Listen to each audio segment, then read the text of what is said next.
ইরানের সঙ্গে যুক্তরাষ্ট্র ও ইসরায়েলের যুদ্ধের মধ্যে নতুন করে উদ্বেগ দেখা দিয়েছে মার্কিন যুক্তরাষ্ট্রের পারমাণবিক অস্ত্র নিয়ে।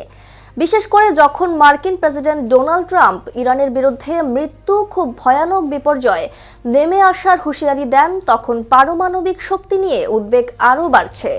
এর মধ্যে আলোচনায় এসেছে যুক্তরাষ্ট্রের হারিয়ে যাওয়া 6টি পরমাণু ওয়ারহেড।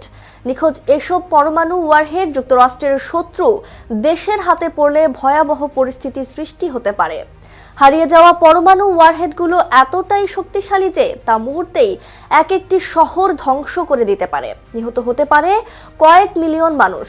গত কয়েক দশকে অন্তত 6টি এমন দুর্ঘটনার ঘটনা রয়েছে যেখানে যুক্তরাষ্ট্রের পারমাণবিক অস্ত্র হারিয়ে গেছে।